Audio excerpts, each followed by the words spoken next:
Silence, silence, silence. After reviewing this trial, this court finds the defendant not guilty. The war on drugs is about justice, not crime. We stand by the law. Now, Mr. Doe 30, you can pack your things and go home to your country. Mga po, walang iya kayo. Kakaupo ko lang dito, pauwiin yun ako. Hindi pa nga ako nakamagay eh.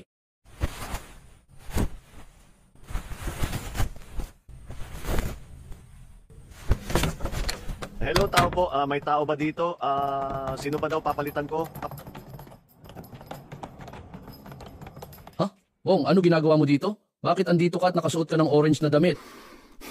Pwede ba ako makahiga muna dito? Napapagod ako sa biyahe. Buti ka papauwi ka na, ako naman uli ilagay sa trial. Ano ba nangyayari sa'yo? Bakit ba nandito ka? Ano ba kasalanan mo at napunta ka dito? Papalitan daw kita kasi mag-sign off at uuwi ka na daw. Pambihira ng anak mong si Sarah, dinala ko dito. Pambihira talaga itong si Sarah. Sinabi ko sa kanya, huwag ka ikulong. So kung ganon, ililibot muna kita para ma-turn over ko lahat mga gagawin mo dito.